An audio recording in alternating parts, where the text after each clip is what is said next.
Assalamualaikum warahmatullahi wabarakatuh.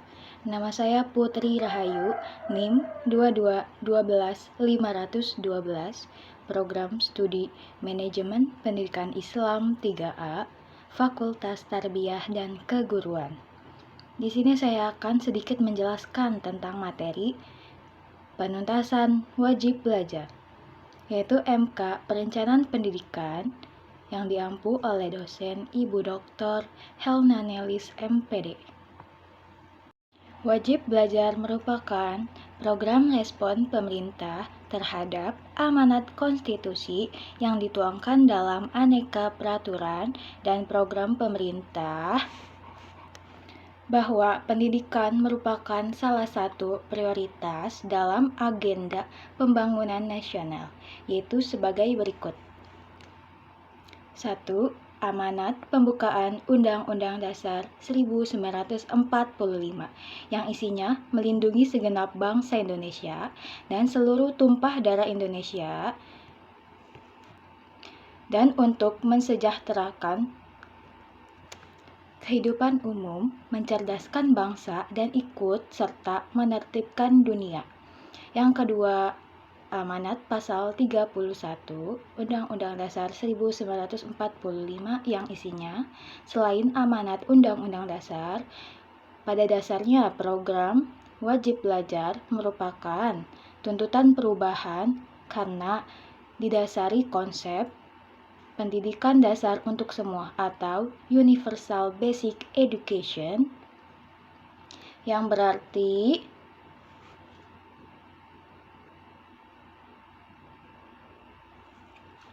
pendidikan yang sama untuk semua anak. Penuntasan wajib belajar pada hakikatnya merupakan program pemerintah meningkatkan kualitas SDM di Indonesia sehingga dapat berpartisipasi aktif dalam keseluruhan pembangunan nasional serta adaptif dalam penyerapan informasi iptek berdasarkan Pancasila. Jadi, tujuannya diadakan program wajib belajar bukan hanya untuk sekolah saja, tetapi untuk seseorang ketika mempunyai ilmu. Maka diharapkan juga memiliki perilaku yang baik dan budi pekerti yang luhur. Adapun ciri-ciri wajib belajar yang berlangsung di Indonesia yaitu 1. Tidak bersifat paksaan melainkan persuasif. 2.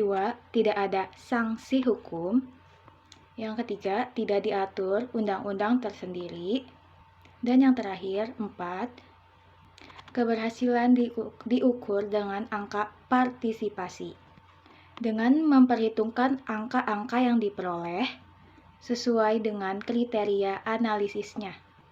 Menindaklanjuti dengan mengadakan analisis situasi, analisis posisi, analisis proyeksi, memotret potensi wilayah, potensi sumber daya yang dimiliki, dirancang hingga suatu wilayah dapat merampungkan misi penuntasan wajib belajar. Beberapa indikator yang perlu ditelaah guna mengukur tingkat keberhasilan upaya pemerataan pendidikan atau penuntasan wajib belajar antara lain: 1. Angka partisipasi kasar atau APK. 2. Angka partisipasi murni atau APM. 3. Angka melanjutkan. 4. Rasio murid per sekolah. 5. Rasio murid per kelas. 6. Rasio murid per guru. 7. Rasio kelas per guru. 8. Rasio kelas per ruang kelas. Dan yang 9.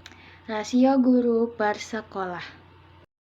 Adapun data yang diperlukan untuk menyusun indikator pemerataan yaitu antara lain Yang pertama, penduduk usia sekolah 7-12 tahun, 13-15 tahun, 16-18 tahun, dan 19-24 tahun.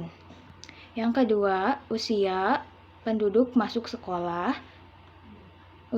usia 6 dan 7 tahun. Yang ketiga, murid menurut lokasi. 4. Murid baru tingkat 1. 5. Murid menurut kelas. 6. Lulusan. 7. Sekolah menurut status sekolah. 8. Kelas, 9. Guru, dan 10. Ruang kelas. Program BOS yang dimulai pada tahun 2005 telah berperan dalam percepatan pencapaian program wajib belajar. Pemerintah melakukan perubahan tujuan, pendekatan, dan orientasi. Program BOS ke depan bukan hanya berperan untuk mempertahankan APK, tetapi harus juga berkontribusi penting untuk meningkatkan mutu pendidikan. Pola penuntasan wajib belajar. Yang pertama, angka partisipasi kasar atau APK. APK SD SLTP sama dengan seluruh murid SD SLTP per penduduk usia sekolah 7-12 tahun, 13-15 tahun dikali 100. Yang kedua, angka partisipasi murni APM. APM SD SLTP sama dengan murid SD SLTP usia sekolah per penduduk usia sekolah 7-12 tahun, 13-15 tahun dikali 100. Yang ketiga, angka penyerapan SD atau APSD. APSD sama dengan murid baru TKI SD per penduduk usia masuk SD 6-7 tahun dikali 100. Yang keempat, angka melanjutkan atau AM. AM SLTP sama dengan murid baru TKI SLTP SLTA per lulusan SD SLTP dikali 100. Yang kelima, tingkat pelayanan sekolah atau TPS. TPS SD SLTP sama dengan penduduk usia sekolah 7-12 tahun, 13-15 tahun per sekolah SD SLTP. Yang keenam, rasio murid per sekolah RMS. RMS SD SLTP sama dengan murid SD SLTP per sekolah SD SLTP. Yang ketujuh, rasio murid per kelas RMK. RMK SD SLTP sama dengan murid SD SLTP per kelas SD SLTP. Yang kedelapan, rasio murid per guru RMG. RMG SD SLTP sama dengan murid SD SLTP guru SD per guru SD SLTP. Yang kesembilan, rasio kelas per guru RKG. RKG SD SLTP sama dengan kelas SD SLTP per guru SD SLTP. 10. Rasio kelas per ruang kelas RK SD SLTP sama dengan kelas SD SLTP per ruang kelas SD SLTP. Yang ke-11, rasio guru per sekolah RGS. RGS SD SLTP sama dengan guru SD SLTP per sekolah SD SLTP. Yang terakhir 12, partisipasi swasta atau PSW. PSW sama dengan jumlah sekolah swasta per jumlah sekolah seluruhnya. Faktor-faktor yang mempengaruhi implementasi program wajib belajar. Yang pertama, faktor eksternal. Faktor sosial ekonomi, budaya, demografis, dan iklim geografis. Dikutip dari Faize 1976, Brunner 1970, Levy 1971, Pemantung 1977, Abin 1986, dan Manap 1995. Yang kedua, faktor internal.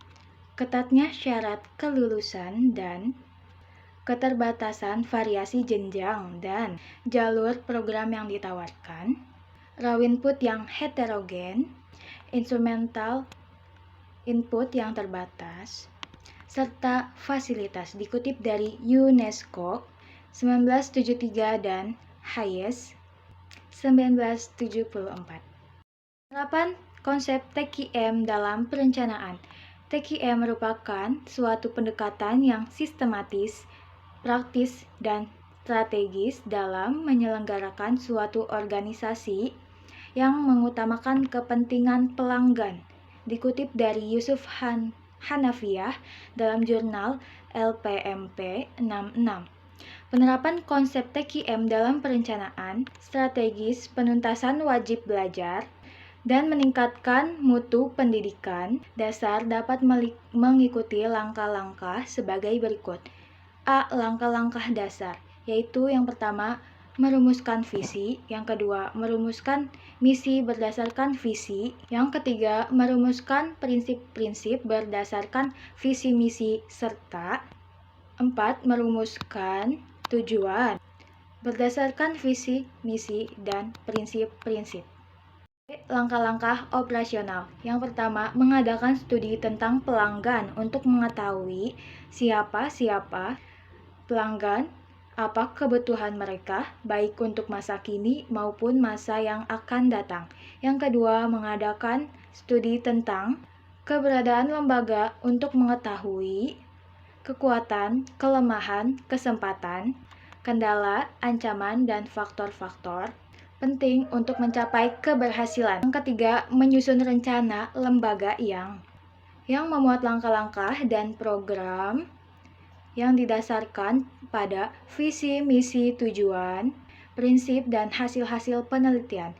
Yang terakhir, 4, menentukan kebijaksanaan dan rencana mutu yang akan hendak dicapai sesuai dengan kebutuhan para pelanggan dengan berpedoman pada visi, misi, prinsip, dan tujuan lembaga. Yang terakhir, kelima, menentukan atau memperkirakan biaya yang diperlukan untuk mencapai mutu yang ditentukan. Kriteria keunggulan rencana strategis. Yang pertama, mempunyai visi yang jelas dan spesifik. Yang kedua, memiliki misi yang lebih mengutamakan kebutuhan pelanggan atau pengguna.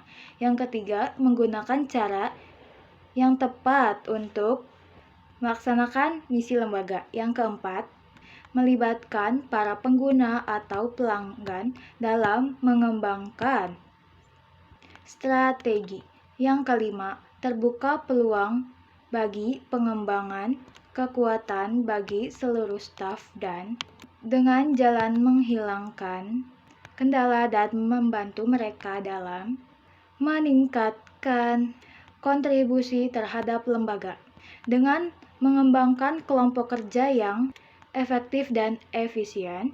Dan yang terakhir, 6, adanya instrumen pemantauan dan evaluasi terhadap efektivitas dan efisiensi kelembagaan. Penuntasan wajib belajar dan peningkatan mutu pendidikan. Ada beberapa hal yang harus diperhatikan dalam penuntasan wajib belajar dan peningkatan mutu pendidikan, antara lain, yang pertama, mengetahui apa yang harus dilakukan oleh setiap bagian. Yang kedua, mempelajari, memperbaiki, dan menyempurnakan prosedur dan cara kerja secara terus-menerus. Yang ketiga, mencatat apa yang dilakukan. Yang keempat, melaksanakan apa yang telah direncanakan. Dan yang kelima, mengumpulkan bukti keberhasilan upaya yang telah dilakukan dan menyebarluaskannya. Sinergis penuntasan wajib belajar dan peningkatan mutu. Peningkatan kualitas pendidikan dapat dilihat dari dua dimensi, yaitu kualitas proses dan kualitas produk. Suatu pendidikan disebut berkualitas dari segi proses jika proses belajar mengajar berlangsung secara efektif dan peserta didik mengalami proses pembelajaran yang bermakna, ditunjang oleh sumber daya manusia, dana, sarana, dan prasarana yang memadai. Proses pendidikan yang berkualitas akan menghasilkan produk pendidikan yang berkualitas pula. Perencanaan pendidikan penuntasan wajib belajar pendidikan akan memperlancar implementasi wajib belajar pendidikan dasar dan program wajib belajar pendidikan dasar dapat dicapai sesuai dengan target yang telah ditetapkan. Setiap lembaga pendidikan berupaya untuk meningkatkan mutu masukan, mutu proses, dan mutu hasil pendidikan. Tingkat ketuntasan wajib belajar pendidikan semakin baik dengan mutu keluaran pendidikan yang semakin baik pula. Kebijakan wajib belajar pendidikan dasar masih menghadapi masalah dan tantangan yang amat berat. Oleh karena itu, diperlukan adanya upaya yang sistematis dan terarah untuk jangka panjang dalam manajemen waktu, biaya, tenaga, dan sumber-sumber lainnya. Dengan demikian, akses lulusan pendidikan untuk melanjutkan semakin terbuka dan kemampuannya untuk beradaptasi dengan lingkungannya akan lebih baik. Terima kasih, sekian dari saya. Kurang lebihnya mohon maaf. Wassalamualaikum warahmatullahi wabarakatuh.